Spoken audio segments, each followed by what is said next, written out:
மக்களுக்கு நல்லது பண்றதுக்கு அரசியலுக்கு வாங்கடா, கொள்ளை அடிக்கிறது கொலை பண்றதுக்கு அரசியலுக்கு. விஜய் வீட்டை விட்டு வெளியவான்னாங்க. நேற்றுக்கு பெரம்பூர்ல ஒவ்வொரு வீடா மனுஷன் போய் ஓட்டு கேட்டுக்கிறாப்புல. சும்மாவா ஓட்டு கேட்டுக்கிறாப்புல? டீ குடிக்கிறாப்புல, தண்ணி குடிக்கிறாப்புல, கோலம் போடுறாப்புல, ஒரே மஜாவா இருந்தாரு ஆளு. அதே மாதிரி நேற்றுக்கு வந்து யாரும் எதிர்பார்க்காத வண்ணம் ஒவ்வொரு வீடா போய் ஓட்டு கேட்டு இருக்கிறார் விஜய் பெரம்பூரோட தன்னுடைய தொகுதியில் அப்படிங்கிறத பார்க்குறோம். அது எப்படி ஓட்டு கேட்டால் அதன் விளைவு என்ன, எப்படி போயிட்டு இருக்கு அப்படிங்கிறதும். அதுபோக அதிமுகவும் திமுக இப்போதான் பணம் பட்டுவாடா பண்ண ஆரம்பிச்சிருக்கிறாங்க. நான் சொல்லிட்டேன், அந்த காசை வாங்கவே வாங்காது. வெறும் 1000 ரூபா கொடுத்துக்கிறாங்கப்பா. பக்கத்து ஊர்ல 5000 கொடுத்துக்கிறாங்க. அதே கட்சி எங்க ஊர்ல 1000 கொடுத்தா இது என்னன்னு எனக்கு புரியல. இதே மாதிரி பல ஊர்களில் பணம் வந்து கம்மியாக கொடுத்துக்கிறாங்க. கேட்டு வாங்குங்க. இது வந்து நேரம் போனால் கிடைக்காது. இதுக்கு பிறகு அடுத்த எலெக்ஷன் எப்போ போகுது தெரியல. அதனால இருக்கும் போதே கேட்டு 5000 கேட்டு வாங்கிட்டு அதுக்கு பிறகு நீங்கள் விசிலுக்கு அதில் விசில் அடிக்க இல்லை நேராக போயிட்டு விசிலுக்கு ஓட்டு போட்டுங்க. அது விருப்பம். அதனால விட்டுடாம கேட்டு வாங்குங்க. இவங்க நம்மள்ட்ட ஊழல் பண்ண பார்க்குறேன். எதிலே ஊழல் பண்ணிட்டு போன அதை பற்றி நான் கண்டிப்பாக இல்லை. ஆனால் என் காசுலேயே ஊழல் பண்ண பார்க்குறேன் பத்தியா. ஒப்ப மோனுகளா எல்லாரும் காசை கேட்டு வாங்கிடுங்க. இப்படியாக தமிழ்நாட்டில் நடந்துகிட்டு இருக்க அந்த அரசியல் பூகமங்கள் இருக்குல்ல, சொல்ல முடியலைங்க. என்னங்க இந்த பக்கம் சீமானை பார்த்தா அழுகுறாப்புல, கத்துறாப்புல, இந்த ஸ்டாலின் ஐயா வேற லெவலில் மஜா பண்ணினுக்கிறாப்புல. அப்படி என்ன நடந்துகிட்டு அப்படிங்கிறது விரிவாக பார்க்கலாம். வாங்க வீடியோக்குள்ள போலாம். நான் உங்கள் ஏன் தாத்தா.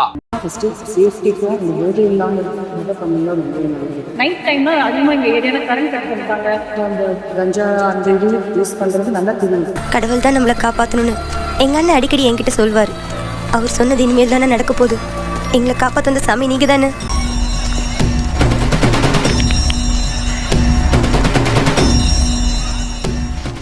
எங்களோட வீடியோக்களை பாருங்க, சேனலை சப்ஸ்கிரைப் பண்ணி வச்சுக்கிடுங்க, லைக் பண்ணுங்க, கமெண்ட் பண்ணுங்க, ஷேர் பண்ணுங்க. முதல்ல நம்ம சீமான் அண்ணன் நான் என்ன சொல்றதுன்னு தெரியல. நேற்று கேட்கறாப்புல, அதாவது விஜய் எங்க போனாப்புல காரைக்குடிக்கு ஓட்டு கேட்க போனாரு. யாருக்காக? நம்ம டாக்டர் தம்பி இருக்கிறாப்புல இல்ல பிரபு வாக்கு கேட்க போனதை நம்ம பார்த்தோம். அப்போ வந்து சீமான் அண்ணனுக்கு இருக்கிறாயிட்டு, நீ ஏன் தொகுதிக்கே வந்துக்கிறியா, என்ன நீ வீட்டை பாக்குறியான்ட்டு நேற்றுக்கு வெக்கமே இல்லாம அந்த மனுஷன் என்ன கேட்கறாப்புலன்னா, விஜய் எதற்கு என்னுடைய தொகுதிக்கு வர வேண்டும்?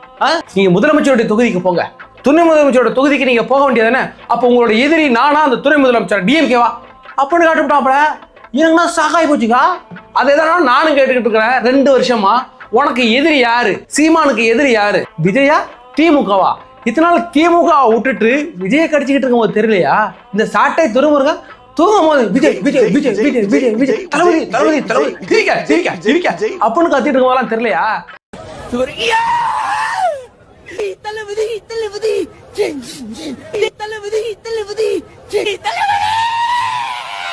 இப்ப உங்களை வச்சு குத்தம் தான் தெரியுதோ. அதாவது நாம் தமிழர் கட்சி ஒரு இடத்துல கூட ஜெயிக்க கூடாது. மெயினா அந்த காரைக்குடியில ஜெயிக்க கூடாது. அது என்ன மேட்டர்னா, காரைக்குடியில வந்து டாக்டர் பிரபுக்கு அதிகப்படியான வாக்கு இருக்கு அப்படிங்கறத கடிச்சிட்டாங்க. இப்ப அந்த ஆளை காலி பண்ணணும். அதனால இந்த சாட்டை, இந்த இடுமோனம், கார்த்தி எல்லாரையும் வச்சு எந்த அளவுக்கு அவர் மேல அவதூறுல பரப்படமோ பரப்பிக்கிட்டு இருக்காங்க. அதெல்லாம் செல்லுபடியே அவளை.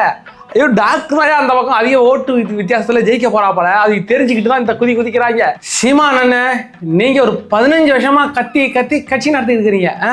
இவ்வளவு பெரிய ஒரு மும்மூர்த்தி படை வச்சு நீ விஜய் மேல எவ்வளவு அவதூறு பரப்பினாலும் சரி, சீமான் என்ற ஒரு அரசியல் கட்சியோட தலைவர் பால் டாக்டர் கிட்ட தோத்து போயிட்டாருங்கிற உங்களுக்கு பல்ல புடுங்க முறையா அந்த டாக்டர் தம்பி தான். அதனால அந்த இடத்த நீங்க தோத்துருவீங்க. அதனால இந்த பயத்தின் விளைவாக தான் பேசிருக்காங்க. இதை விட என்ன ஆகிறேன்னா, கர்நாடகா சைடுல இவிட உண்ணாரு அக்கா அண்ணா உண்ணாரு, நம்ம நாம் தமிழர் கட்சி அணு சீமானு கல்லுன்னு விட ஓட்டு போட அப்படி வச்சிருக்காங்க. எனக்கு ஆனால் ஒன்றுமே புரியல. ஏதோ மலைவாழ் மொழி பொறுக்கு நினச்சிருக்கேன் தெரியுது. அதுக்கு பிறகு தான் தெரியுது கர்நாடகாவில் ஓட்டு கேட்டுட்டு இருக்காங்க. அதுக்கு பிறகு தான் தெரியும் இந்த கர்நாடக பகுதி ஏரியாக்களில் உள்ள அது எந்த ஏரியான்னு எனக்கு சரியா தெரியலை. அந்த ஏரியாவில் போயிட்டு ஒரு கர்நாடக ஆளை நிப்பாட்டி அவங்க அந்த இடத்துல ஓட்டு கேட்டுட்டு இருக்காங்க.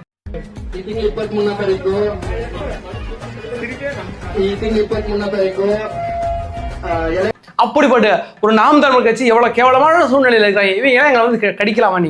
நீங்க பார்க்க உங்க வழியை பார்த்துட்டு போயிருந்தீங்கன்னா சும்மா விட்டுருப்பாங்க. நீங்க இந்த விர்ச்சுவல் வாரிசு இன்னைக்கு போட்டு பொழந்துகிட்டு இருக்காங்க.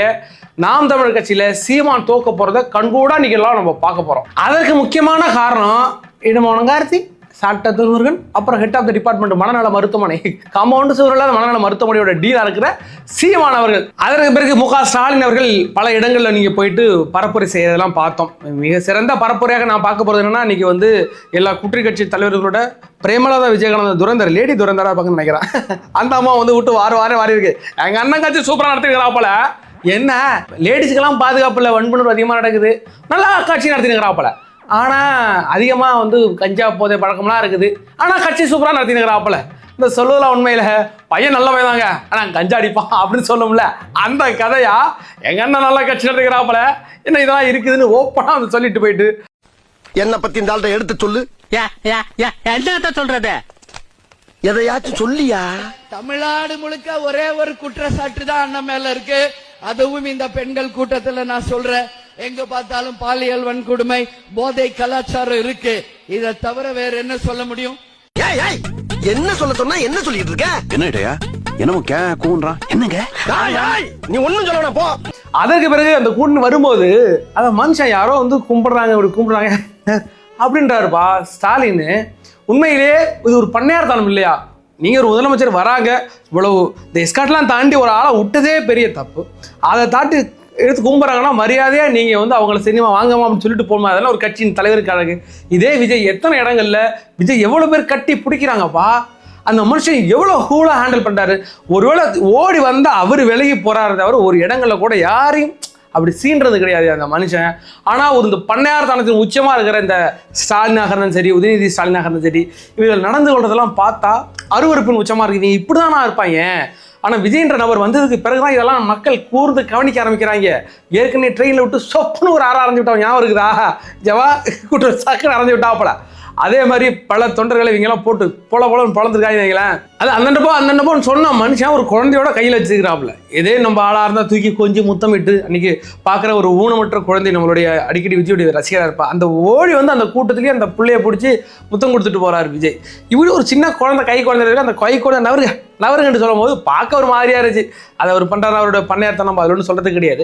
இவங்களுக்கு இந்த விஜய் ஃபீவர் எந்த அளவுக்கு பிடிச்சி ஆட்டிக்கிட்டு இருக்குங்கிறத பார்க்க போகிறோம். இப்போ இத்தனால அப்பா அப்பான்னு இருந்தாப்புல புச்சுக்குன்னு அண்ணன் டாப்பல உங்க அண்ணன் நான் வரேன் கொள்ளையடிக்கிற மாதிரி இந்த ஸ்டாலின் இந்த நான் உங்க அண்ணன் இப்போ சொல்லுங்க அப்படிங்கிறாப்புல. இங்க இருக்கக்கூடிய மகளிரை நான் கேட்கிறேன், உங்க அண்ணன் இந்த ஸ்டாலின், உங்க அண்ணன் இந்த ஸ்டாலின். ஐயோ எனக்கு வந்து ஆர்டிஃபிஷியலா இருக்கே. சாதாரண ஒரு விஷயம் நடந்துச்சுன்னா நீங்க அப்பான்னு சொன்னது கூட பார்த்தேன், அப்பாண்ணா அப்படின்ற மாதிரி இருந்துச்சு. சரி விட்டு தொலையாதான் மறந்துட்டாங்க, ஓட்டி விட்டா இவங்க யாரும் அப்பான்னு கூப்பிட்றது கிடையாது.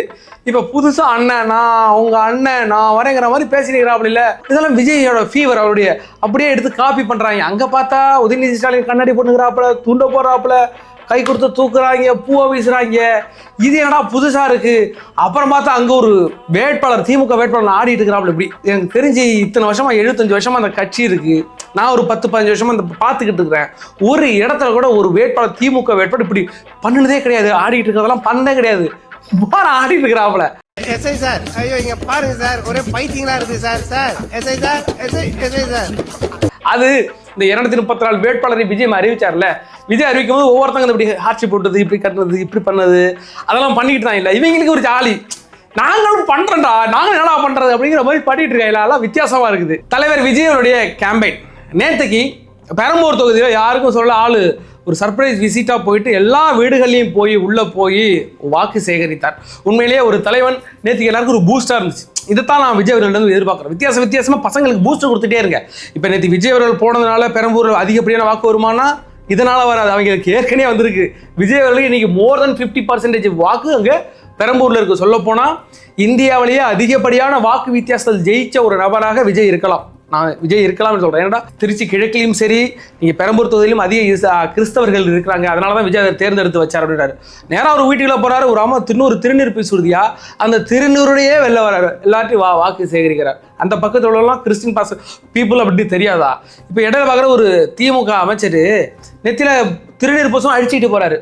அழிக்கணும்னா அது நீ எதுக்கு வச்சுக்கிற? இது விஜய் அவர்களுக்கு பூசணும், அதை வச்சுக்கிட்டே போய் கேட்கிறாரு. பாத்தியா, அப்படிப்பட்ட ஒரு தலைவர் நேற்றுக்கு போகும்போது எல்லாரையும் கூப்பிட்டு விசாரிச்சார். என்ன ஏது, உங்களுக்கு என்ன பிரச்சனை, இந்த பகுதியில் என்ன பிரச்சனை இருக்குது, நிறைய பேர் அதிகப்படியான கஞ்சா பழக்கம் இருக்குது, கரண்ட் வசதி இல்லை, நடுராத்தில் போகிறதுக்கு பயமாக இருக்குது, சாலை வசதிகள், ஏன்னா அங்கே அதிகமான தலித் சமூகம் வாழ்கிற மக்கள், அவர்களுடைய பொருளாதாரம் பெரிய அளவில் இன்னும் மேம்படாமல் இருக்குன்னு நிறைய விஷயங்களை பேசிட்டு அப்புறம் டோராக போய் ஒவ்வொரு வீடாக போய் வாக்கு சேகரித்தது விஜய் அவர்களுக்கு மட்டும் கிடையாது, ஒட்டுமொத்த தாவைக்கா தொண்டர்களுக்கு பெரிய பூஸ்டாக இருந்துச்சு.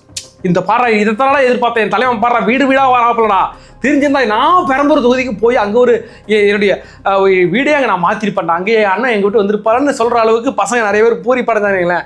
இதெல்லாம் தான் கட்சிக்கு நல்லது. இதை மாதிரி தான் விஜய் அவர்கள் பலகாலமாக பண்ணணும்னு ஆசைப்பட்டோம். பரவாயில்ல, இன்னொரு 4 நாள் இருக்குது, 4 நாள் கண்டினியூஸாக தொடர்ந்து பண்ணு தலைவன் பார்த்தேன். இன்னைக்கு ஆள் லீக் வந்து ரிசர்வ் அவுட்டாப்பல, லீவ் விட்டாப்பல நீங்கன்றல.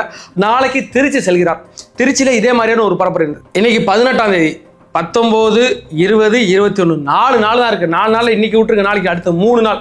3 நாளும் பிரச்சாரம் தீயா இருக்கணும். விஜய் வந்து இதுக்கு பிறகு ஒரு நாள் கூட விடுமுறை எடுக்காம எல்லா நாளும் பிரச்சாரத்தில் இருக்கணும்.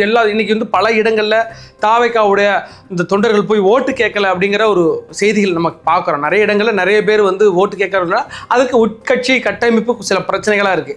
அது நம்ம வந்து டோலரேட் பண்ணி தான் போனோம். எங்கள் வீட்டுக்கு வாக்கு சேகரிக்க வரல, எங்கள் வீட்டுக்கு ஓட்டு கேட்கல, நீங்கள் சொல்கிறது எனக்கு புரியுது. பட் என்ன பண்ணுறது, நம்மளுடைய உட்கட்சி கட்டமைப்புங்கிறது கொஞ்சம் வீக்காக இருக்குது. அப்படிங்கிறத நான் பொருந்துக்கிட்டு நீங்கள் புரிஞ்சா போய் 4 பேர்கிட்ட கேள்வி. ஏற்கனவே பழைய வீடியோக்கள் நம்ம அதான் சொல்லியிருக்கிறோம். அப்படியாக இன்னைக்கு விஜய் அவர்கள் இன்னைக்கு நேற்றைய இந்த பிரச்சாரம் மிக சிறப்பாக இருந்து நாளைக்கு திருச்சிக்கு போகிறார், அது மிக சிறப்பாக இருக்கும். அதற்கு பிறகு தலைவர் விஜய் அவருடைய வாக்குறுதிகளில் சில முக்கியமானதை நம்ம பார்க்க போகிறோம். அதில் மிக முக்கியமானதை பார்த்தீங்கன்னா, நீட்டு விலக்குக்கு நாங்கள் அழுத்தம் கொடுப்போம் அப்படின்னு சொன்னதாக இருக்கட்டும். இவங்க பொய் ஒன்றும் சொல்லலை. ஏற்கனவே நாங்கள் வந்தால் முதல் கையெழுத்து நொட்டு வண்டான்னு சொன்னாங்க இல்லை நீட்டுக்கு, அதை மாதிரிலாம் சொல்லாமல் நாங்கள் வந்தால் மத்திய அரசுக்கு அழுத்தம் கொடுப்போம் அப்படின்னு தெளிவாக சொல்லியிருந்தார். அதற்கு பிறகு 200 யூனிட்டு கரண்ட் ஃப்ரீ, மாதம் ஒரு முறை உங்களுக்கு கணக்கு எடுக்கப்படும் அப்படின்னு சொன்னது மிக சிறப்பாக இருந்துச்சு. ஏன்னு கேட்டிங்கன்னா, தற்பொழுது ஒரு 100 யூனிட் ஃப்ரீ, ஆனால் 2 மாதத்துக்கு ஒரு வாட்டி கணக்கு எடுப்பாங்க. முன்னாடி 1 மாதம் தான் கணக்கு எடுத்துக்கிட்டு இருந்தாங்க. அப்போல்லாம் எல்லாருக்கும் ஒரு 100 யூனிட் ஃப்ரீயாக போயிடுதுன்னு இப்போ 2 மாதத்துக்கு சேர்த்து எடுத்தாலே 300 யூனிட் 400 யூனிட் வந்துருமே, அப்புறம் உங்களுக்கு ஃப்ரீ கேன்சல் ஆகிடும்னா அதை பிளான் பண்ணி தான் பண்ணாங்க. ஆனால் விஜய் அவர்கள் சொல்லியிருக்காரு, ஒவ்வொரு முறையும் மாதத்துக்கு ஒரு முறை உங்களுக்கு கணக்கெடுப்போம், அதில் 200 யூனிட் ஃப்ரீ அப்படின்னு சொல்றது எல்லாருக்கும் பயன்பெறுமையா. எல்லா சமுதாய மக்கள், அது இல்லாமல் எல்லா டிபார்ட்மெண்ட், டாக்டர், இன்ஜினியர் எல்லாருக்கும் வீடு இருக்குல்ல, எல்லாருக்கும் கரண்ட் ஈஸியாக போய் சேரும்ல, அதனால இது எல்லாருக்கும் பயன்பெறும் விதமாக இருந்துச்சு. அதற்கு பிறகு நேற்றுக்கு நான் சொன்ன சில விஷயங்கள் வந்து நீங்கள் வந்து ரொம்ப தவறாக புரிஞ்சுக்கிட்டீங்களா, நீங்கள் ரொம்ப சரியாக புரிஞ்சுக்கிட்டீங்க. ஆமாம், நேற்றுக்கு நான் சொன்ன அந்த வாக்குறுதிகள் உங்களுக்கு டிசப்பாயின்மெண்ட்டாக இருந்துச்சு அப்படின்னு சொன்னதுக்கப்புறம் இதில் உங்களுக்கு என்ன குறைய கண்டிங்க, சூப்பராக தானே இருந்துச்சு, எல்லா மக்களுக்கும் பயன்பெற மாதிரி தானே இருந்துச்சு அப்படின்னு சொல்லிட்டே இருக்கீங்க. நானும் தானே சொன்னேன், எல்லா எளிய மக்களுக்கும் விஜய் அவர்கள் தொகுத்து வழங்கின அந்த வாக்குறுதிகள் எல்லாருக்கும் பயன்பெறும் விதமாக இருந்துச்சு. ஏன்னு சொன்னால், கொப்பரை தேங்காய் அந்த தொழிலாளர்கள் கூட விஜய் அவர்கள் மனசில் வச்சு கொப்பரை தேங்காவுடைய விலையை நாங்கள் ஏற்றுன்னு சொன்னாக இருக்கட்டும், விவசாயிகள், மீனவர்களுக்குன்னு எல்லா சமூகத்தினருக்கும் தனித்தனியாக பிரித்து அந்த மனுஷன் கொடுத்தது பேக்கேஜாக இருந்துச்சு. உனக்கு என்ன பிரச்சனை அப்படின்னு கேட்டிங்கன்னா, எனக்கு ஒரு பிரச்சனை இருக்குது. ஏன்னு கேட்டிங்கன்னா, நான் எதிர்பார்த்தது மாஸ்டர் ஸ்ட்ரோக். இந்த மாஸ்டர் ஸ்ட்ரோக்னா என்ன, சில வாக்குறுதிகளையே மாஸ்டர் ஸ்ட்ரோக் வச்சுருவாங்க, செக்மேட் வச்சுருவாங்க. அந்த செக்மேட்டை விஜய்கிட்டே நான் எதிர்பார்த்தேன். ஏன்ட்டா இன்னைக்கு இந்த வாக்குறுதிகள் மக்களிடத்தில் நம்ம கொண்ட சேர்க்க வேண்டிய மிக முக்கியமான கடமையாக இருக்குது. இது கொண்ட எப்படி சேர்த்துருக்கலாம்னா, பகுதியாக பிரித்து 3ஆக பிரித்து சேர்த்துருந்துச்சுன்னா நமக்கு ஈஸியாக கொண்ட சேர்த்துக்கலாம். நம்ம ஏற்கனவே பேசணும். இதில் மாஸ்டர் ஸ்ட்ரோக் எப்படின்னா, நான் ஏற்கனவே சொல்லியிருந்தேன், 2006 யார் ஜெயிக்க போகிற காலகட்டமாக இருந்துச்சுன்னா, ஜெயலலிதா தொடர்ந்து 2வது முறையாக ஆட்சி அமைப்பாங்கன்னு எல்லாரும் பேசப்பட்டது. ஏன்ட்டா அந்த அளவுக்கு அது கெப்பாசிட்டியாக இருந்துச்சுன்னு வைங்களேன். அப்போ கலைஞர் என்ன பண்ணார்னா, எப்படி இந்த நம்ம இடத்த பிடிச்சா வந்துட்டு திடீர்னு டிவி தரேன்னு சொன்னதில்ல, அது செக்மேட். ஜெயலலிதாவோட மூவ் பண்ணவே முடியல. எந்த பக்கம் மூவ் பண்ணுறது, என்ன பண்ணுறது, நம்ம என்ன கொடுக்குறதுன்னு யோசிக்கிறதுக்குள்ள எலெக்ஷன் வந்துச்சு. அந்த அம்மா கேம்பெயினில் கேம்பெயின் நான் என்ன பண்ணணும்னு சொல்கிறத மறந்துட்டு இருந்த ஜெயலலிதா என்ன சொன்னாங்கன்னா, கலைஞர் இப்படி கொடுக்குறேன்னு சொல்கிறாரு, இது எப்படி சாத்தியமாகும், இவ்வளோ கடன் வந்து சேரும், அது சேருன்னு சொல்லியே அந்த அம்மாவை அதுவாகவே டிமோட்டிவேட் பண்ணி போயிட்டு கலைஞர் ஜெயிச்சு ஆட்சியை பிடிச்சிட்டாரு. அதே மாதிரியான ஒரு மாஸ்டர் ஸ்ட்ரோக்கை, அதே மாதிரி டிவி கொடுங்க, விலை உயர்ந்த இலவச பொருட்களை கொடுங்க, நான் விஜய் சொல்ல, அதே மாதிரியான ஸ்ட்ரோக்கை வச்சுருந்தா இந்த ஸ்டாலினும் எடப்பாடியும் விஜய்கிட்ட வந்து சண்டை போட்டுட்டு இருப்பாங்க. இது எப்படி பண்ண முடியும், அது எப்படி பண்ண முடியும் சொல்லிட்டுனால ஒரு செக்மேட் வச்சு அதன் மூலமாக பெரிய வாக்கு சேகரிச்சிடலாம் அப்படின்னு இருந்தேன். ஏன்னு கேட்டிங்கன்னா, நான் இந்த மேட்டர் நான் ஏன் திரும்ப சொல்கிறேன்னா, மக்களுக்கு நல்லது செய்ய வேண்டும் என்றது விஜயோடைய மிகப்பெரிய எண்ணம். அதில் எனக்கு எந்த ஒரு மாற்று கருத்து கிடையாது. ஆனால் நாம் இந்த எலெக்ஷனில் ஜெயிச்சே ஆக வேண்டும் என்ற கட்டாயத்தில் இருக்கிறோம். நம்ம ஜெயிக்கலன்னா என்ன நடக்கும்னு யோசிச்சு பார்த்தீங்களா? நம்ம எப்படியும் தலைவர் விஜய் அவர்கள் ஜெயிச்சிருவார், எப்படியே ஆனால் சிஎம் ஆகிடும்னு எல்லாருக்குள்ள ஒரு நம்பிக்கை இருக்குல்ல, அந்த நம்பிக்கை எனக்கும் ஹெவியாக இருக்குது. ஆனால் ஒருவேளை தோற்று போயிட்டா இந்த விஜய் என்ற நபர் என்ன ஆவார், இந்த கட்சி என்ன ஆகும் என்று ஒரு நாள் யோசிச்சு பார்த்துருக்கீங்களா? விஜய் என்ற ஒரு நபர் தோற்று போனா இந்த திமுக அரசு இந்த டிவிக்கு என்ற கட்சியை செதிலா பிரிக்க பார்ப்பாங்க, செங்கல்லாம் உருவ பார்ப்பாங்க.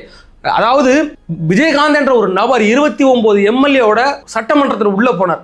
அங்க போய் ஜெயலலிதாவை நாக்கு துருத்திட்டாருங்க ஒரே காரணத்தினால இதே ஜெயலலிதாவும் கருணாநிதி சேர்ந்து அந்த கட்சியை சிதிலாக பேத்தாங்க. அங்கே இருக்கும்போது சட்டமன்றத்தில் இருக்கும்போது 9 எம்எல்ஏக்களை ஜெயலலிதா விலை கொடுத்து வாங்கினுச்சு. அதுக்கப்புறம் பாதி எம்எல்ஏக்கள் அந்த சந்திரகுமார் மாதிரியான ஆட்களை திமுக விலை கொடுத்து வாங்கி மொத்தமாக செதைச்சு அரைஞ்சிட்டு இந்த தேர்தலில் ஒருவேளை விஜயகாந்த் மாதிரியான ஆட்களுடைய அதை என்னென்ன நடந்துச்சுங்கிறத நான் படிச்சுட்டு தான் நான் வந்திருக்கிறேன்னு விஜய் ஏற்கனவே சொல்லியிருந்தார். அதே மாதிரி இந்த கட்சிக்கு எல்லளவும் ஒரு பிரச்சனை கூட வராது. எந்த அளவுக்கு வெற்றி வாய்ப்பு அதிகப்படுத்தணுமோ அந்த அளவுக்கு அதிகப்படுத்திக்கிட்டே இருக்கணும். இந்த தேர்தலில் விட்டோம்னா வைங்களேன் நம்மள காலி பண்றாங்க. இந்த திமுகன்ற ஒரு கொடிய கட்சியை, ஒரு விஷ கட்சியை, தீய சக்தியை அழிக்க விஜயன்ற ஒரு நபரால மட்டும்தான் முடியும்னு நான் நம்புறேன். ஏன்டா விஜயால முடியலன்னா இதுக்கு பிறகு எவனாலும் முடியாதியா.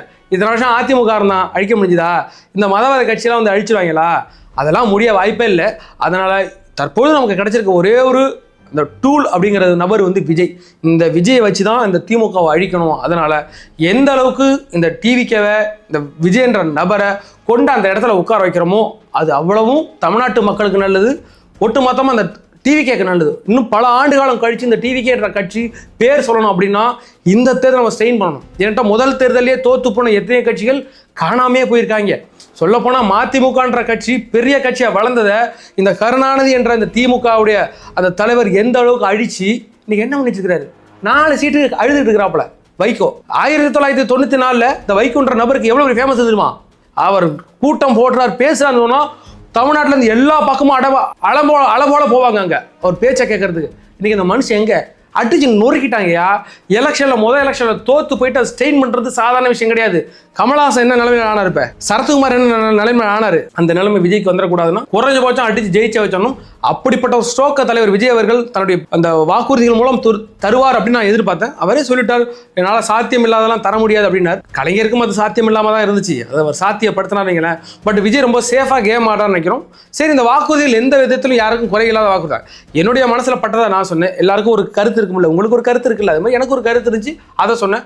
அதை நீங்கள் ஏற்றுக்கிறதும் ஏற்றுக்காது உங்களுக்கு என்னோட கருத்து நீங்கள் ஏற்றுக்குன்னு சொல்கிறது அதை விட பெரிய வன்முறை எதுவுமே கிடையாது. அதே மாதிரி உங்களுடைய கருத்தை நான் ஏற்றுக்குன்னு சொல்கிறது அது நீங்கள் ஏமால ஏவுற ஒரு பெரிய வன்முறை. அதனால் என்னுடைய கருத்தை நான் சொன்னேன், உங்களுடைய கருத்துக்கள் நீங்கள் கமெண்ட் செக்ஷனில் தெளிவாக நாகரிகமான முறையில் பதிவிட்டீங்க. ரொம்ப சந்தோஷம். யாருமே கடும் சொற்களை பயன்படுத்தலைங்கிறது எனக்கு மிக சந்தோஷம் தான். நாகரிகமான முறையில் தான் பதிப்பட்டீங்க.